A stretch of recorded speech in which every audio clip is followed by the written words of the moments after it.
sweets, all my sweets. Okay, Morning Glory is very proud to have with us one of our very own staff. This is Lauren Davison, who's one of the dulcet tones on it every day, or nearly every day, reading the news. So you'll recognise the voice and you can see the face, the lovely face that goes with it. And Bobby Brooks as well. And they're both from Democrats Abroad. Tell us about Democrats Abroad and how did it come to be and why? We started Democrats Abroad Thailand Eastern Seaboard. Our group is the Eastern Seaboard group. Yeah. In 08 to, hopefully get a few more votes out for Obama, which I think we did. Right. And so now we have another election here in 12, and there is a primary, even though we know Obama's going to be, the Democratic nominee for sure. Okay. There actually are delegates going to the Democratic Convention from the Democrats Abroad group. We amount to a 51st state. Right. And how many people are there worldwide in this Democrats Abroad? Roughly. I actually don't have that number, but it's many thousands. Right. I don't so know. Can they make a difference? Yeah, we did. We made a bit of a difference last time around. Right.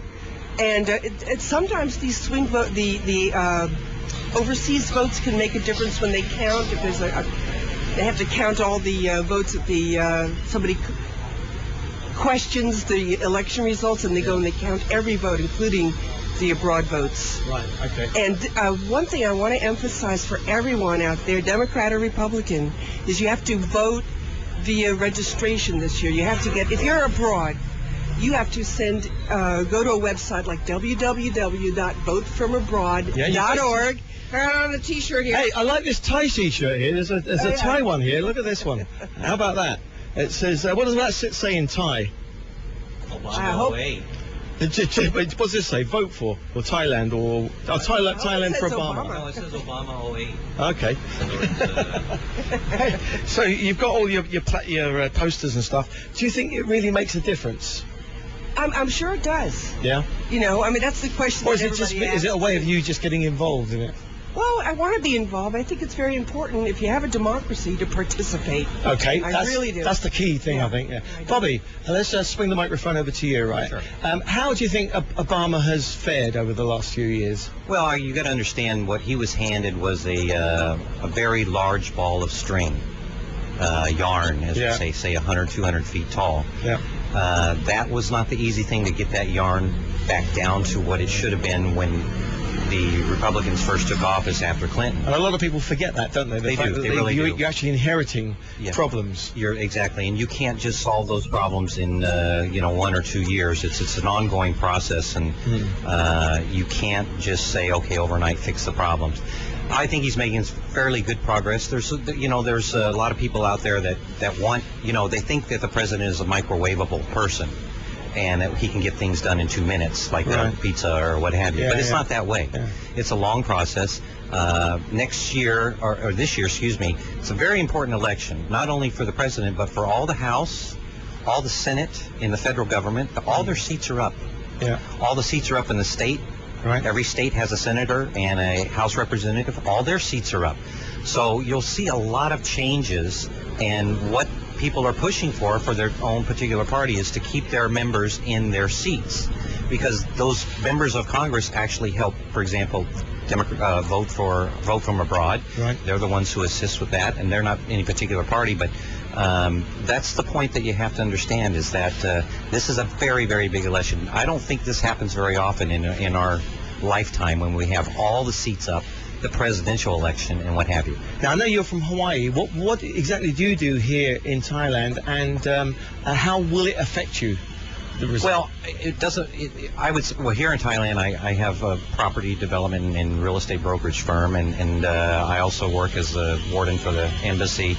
It's nonpartisan, of course, and the thing is that my job is to assist American citizens here in Chonburi and help them and get them the right information, and not just what you hear in the media. Well, I think the media is pretty good about ensuring that the information. We have an outreach program next week where people don't have to go to the embassy to get things done. They can just come to the Dusit and get it done on the 29th without having to go all the way up to Bangkok. Passport renewal. And you have regular emails, don't you? You got to all your members. I think you guys are on my email list, so I've seen many of them. All right. All right, yeah. All right, good. So I know how active you are.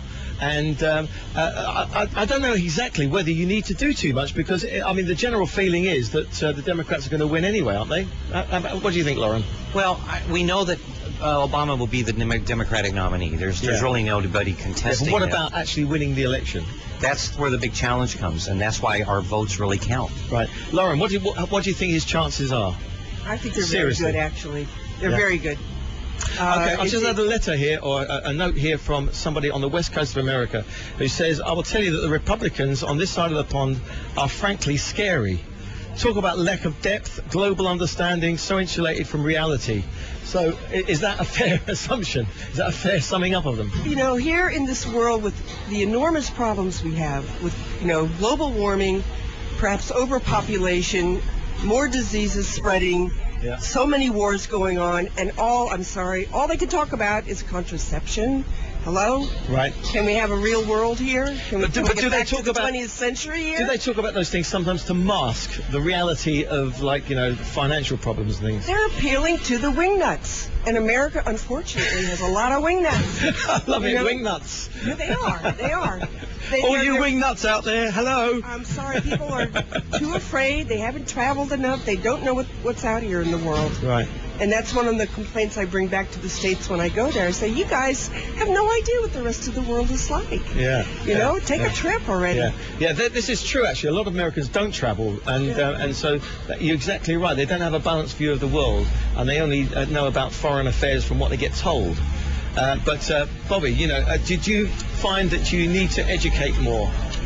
Oh, yes, absolutely. I mean, a lot of people, like we said, from America, they're really entrenched in their own communities and in their own states, and they really don't have a vision or even a clue. Do people still think that America is the big power of the world? Yes, I think so. And then you find a lot of states where people think that their state is the only state in the union. Yeah. So it's really not just the United States. It can happen state by state. I am a former senator-elect from Hawaii during the 2004 election.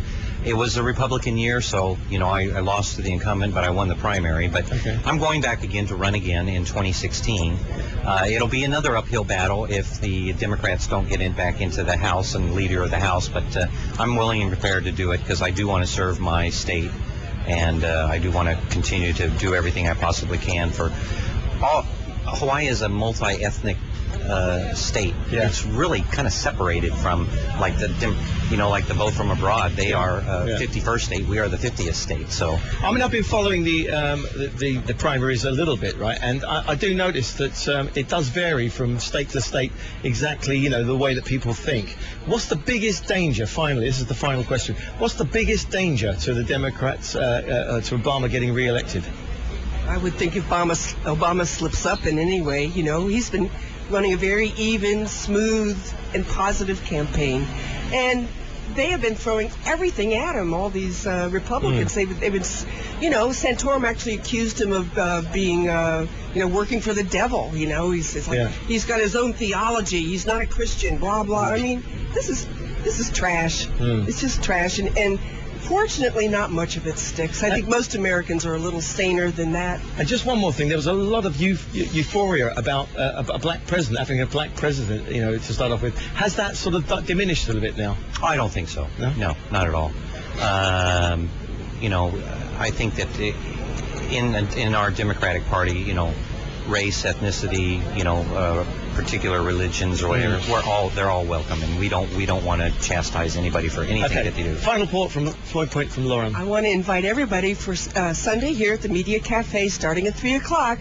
We are having a Democrats Abroad meeting with a free all-American buffet and barbecue. So come on down. Hey. That always gets everybody out their seats and down. An all-American barbecue. Say no more. Thanks very much for coming in today, and good luck with it. Good luck with the election. You're going to keep us updated throughout it. Oh, of course. Yeah, that'd be fantastic. So come back on again. We'll enjoy having you. Right now it's 86 FM Artist of the Week. Artist of the Week. It's time for me to play another John Fogerty song, and this is another live clip I'm going to be playing here, and I think it's from that Austin City Limits concert. And this is him just coming onto the stage, and he starts up with a song which is the very first Creedence Clearwater Revival song I ever learned to play on the guitar. It's a rock and roll song. It's Traveling Band.